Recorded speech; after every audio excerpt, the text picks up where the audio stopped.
देखिए, मैं कार्यकर्ता की भावना का मैं सम्मान करता हूं, बट मैं बात को मैं स्पष्ट कर दूं कि किसी भी तरीके से कोई ऐसी रेस में नहीं हूं। मेरे पास केंद्र में मेरे प्रधानमंत्री जी के द्वारा दी गई एक महत्वपूर्ण जिम्मेदारी, एक महत्वपूर्ण विभाग की है, उसी जिम्मेदारी। बिहार की सियासत को देखते और समझते हुए चिराग पासवान ने एक नई चाल चल दी है। हालांकि अब उन्हें भी क्लियर हो चुका है कि इस बार नहीं, लेकिन 2030 में कुछ ऐसा करना होगा जिससे वह बिहार की राजगद्दी पर बन सके। और ऐसे में बिहार की राजनीति जिस करवट ले रही है, उस करवट को समझते हुए चिराग पासवान यह बिल्कुल समझ चुके हैं कि अब बिहार में युवाओं का राज की सरकार थी, बिहार में एनडीए आने वाले समय में 2025 से 30 के बीच अब युवा ज्यादा एक्टिव होंगे और युवाओं का मतदान काफी इंपॉर्टेंट होगा और उसको लेकर करके युवा के फैन फॉलोइंग्स बनाने की कोशिश कर रहे हैं। उसका सबसे बड़ा कारण है जितने भी बड़े बड़े मंत्री हैं वह अब धीरे धीरे संन्यास ले रहे हैं और अपने बेटे को आगे लाने की कोशिश कर रहे हैं। उसमें सबसे बड़ी जो पहल थी, सबसे ज्यादा देखने को मिलता था लालू यादव के दोनों बेटे तेजस्वी और तेज प्रताप आगे आकर फ्रंट लाइन में काम कर रहे हैं और अच्छी भूमिका में आ रहे हैं और लोग उन्हें सराहना भी दे रहे हैं। दूसरा, अगर देखा जाए तो खुद नीतीश कुमार के बेटे निशांत कुमार भी अब आ चुके हैं। रामविलास पासवान के बेटे चिराग पासवान खुद ही हैं। बड़े बड़े नेता अनंत सिंह बाहुबली, अब उनके बेटा अभिषेक, ऐसे कई लोग अब मंत्री के जितने जितने हैं, इवन बीना देवी उनके पुत्री, वो सब आने वाली हैं। यानी हर कोई अब अपने नए नए बच्चों को लाने की कोशिश कर रहे हैं, यानी अपने बच्चों को मंच पर लाने की कोशिश और उन्हें राजनीतिज्ञ से अनभिज्ञ कराने की कोशिश की जा रही है। ऐसे में इस बात को चिराग पासवान भाप गए हैं कि ऐसे में अब क्या करना होगा। तब उन्होंने सांभवी चौधरी को चुना और सांभवी चौधरी समझिए कौन है, यह जेडीयू के सबसे करीबी, या कह सकते हैं दाहिना हाथ या बायां हाथ भी कह सकते हैं, अशोक चौधरी की बेटी है। यानी जेडीयू और चिराग पासवान का कनेक्शन अच्छा नहीं है। कहीं ना कहीं अगर नीतीश कुमार को गिराने की कोशिश अगर की गई थी 2020 से 25 के बीच, उस समय नीतीश कुमार पूरी तरह से बैकफुट पर आ चुके थे। उसका सबसे बड़ा कारण चिराग पासवान है। तब से उनके बीच एक खटास थी। उस खटास को दूर करने के लिए सांभवी चौधरी को उन्होंने चुना था और वह सक्सेसफुल हो चुकी है। अब उन्हीं को छात्र प्रकोष्ठ की नेता बनाने का जिम्मेदारी मिल चुका है। यानी सांभवी चौधरी अब छात्र प्रकोष्ठ की नेता बनेगी और सबसे बड़ा अध्यक्ष का भूमिका में निभाएगी। यानी छात्रों के साथ कैसे कनेक्ट होना है, किस तरह से मोल्ड करना है, कैसे समझना है और रूबरू होना है, इसको लेकर करके अब सांभवी चौधरी की अहम भूमिका होगी। सबसे बड़ी बात है कि सांभवी चौधरी यूथ है, एकदम अगर वो कॉलेज मेट के साथ अगर साथ बात में बैठेगी तो लगेगी कि एक स्टूडेंट ही है। तो इस तरह से स्टूडेंट आपस में घुल मिल जाएंगे और युवाओं में एक अच्छा खासा लोक जनशक्ति पार्टी का प्रचार प्रसार हो जाएगा। और दूसरी सबसे बड़ी बात है कि उनकी राजनीति को एकमात्र किंचित और परंतु दोष देने की जरूरत नहीं है, क्योंकि उनको विरासत में वो सारी चीजें मिली है। उनके पिता अशोक चौधरी ने वो सारी कुछ विरासत में दे रखा है, जिस तरह से चिराग पासवान को विरासत में मिला है। तो दोनों का कमोबेश सम्मेलन कह सकते एक जैसा है और काफी कुछ समझ है राजनीति का और कहीं भी बिगड़ नहीं सकती है, क्योंकि अभी भी बिहार में उन्हीं का राज है।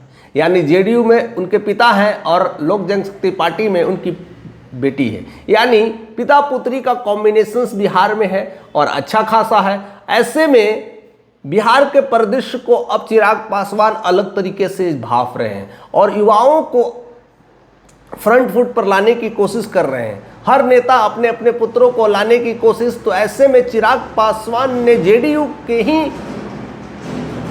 मंत्री से अपने मंत्री को चुन लिया है और उनको उस तरह से आगे रिप्रेजेंट करने की कोशिश। सांभवी चौधरी का देखिए, अभी निशांत कुमार से मिलना, इवन कई सारे जो यूथ नेता हैं जो आ रहे हैं अपकमिंग नेता, उनके साथ मिलने की कोशिश, अच्छा साठगांठ बनाने की कोशिश, रिलेशनशिप स्ट्रॉन्ग करने की कोशिश। उधर चिराग पासवान नीतीश कुमार से काफ़ी हमदर्दियां बढ़ा रहे हैं, काफ़ी मेलजोल कर रहे हैं, इफ्तार पार्टी में बुला रहे हैं, एक दूसरे के पार्टी में शिरकत ले रहे हैं। हालांकि एक ही थाली के हैं अब, क्योंकि एक ही गठबंधन के हिस्से हैं तो मिलना जुलना भी बनता है। तो ऐसे में उनकी जो दूरियां बन गई थी वो कम हो रही है। और दूसरा जो ब्रिज अगर भरने की कोशिश है वो सांभी चौधरी कर रही है, वो जेडीयू के तरफ से भी है और एलजेपीआर की तरफ से है। एक ही घर में दो पार्टियां एक साथ एग्जिस्ट करती है, इसलिए यह काफ़ी अच्छा परिवेश मिल सकता है। युवाओं को घेरने का काम दोनों तरफ से हो सकता है, एक दलित की तरफ से रिप्रेजेंट कर सकते हैं और एक उधर ओबीसी की तरफ से रिप्रेजेंट कर सकते हैं, यानी दोनों जगह का प्लेटफॉर्म का इस्तेमाल कर सकती है। और युवा है, पढ़ी लिखी है और अपने बातों को खरे खोटी को अच्छे अंदाज में रिप्रेजेंट करती है। और जिस तरह से उन्होंने शपथ ग्रहण समारोह में हिस्सा लिया था और अपने आप को परिचय दिया था, वह काफ़ी इम्पोर्टेंट है। काफ़ी लोगों ने उन्हें सराहा था और जानने की उत्सुकता भी जगी थी कि आखिर ये लड़की कौन है। तो एक अच्छा खासा अनुभव, एक अच्छा खासा समझ और युवाओं को रिप्रेजेंट करने की क्षमता को समझकर चिराग पासवान ने उन्हें अब अध्यक्ष बना दिया है। और इस छात्रा अध्यक्ष के बनने के बाद से अब नए विकल्प की तलाश में है, क्योंकि बिहार अब बदल रहा है। बिहार की सियासत अब करवट कब मोड़ लेगी यह सब कुछ लोगों को समझ में आ चुका है।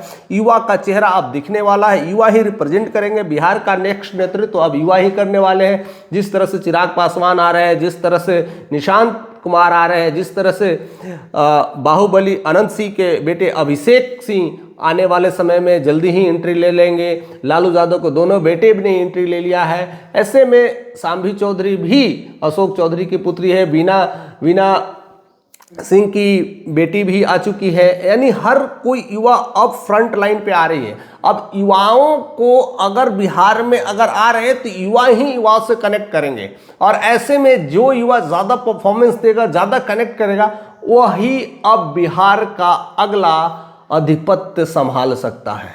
और इसी खेल में कहीं ना कहीं अगर देखा जाए तो प्रशांत किशोर भी इस खेल में आ चुके हैं। वो भी जान चुके हैं कि अब बिहार की सत्ता बदलने वाली है, अब अंगड़ाई लेने रही है, कहीं ना कहीं अब ओछ रही है कि अब किस करवट ऐसे ऐसे में चल रही है, डगमगा रही है।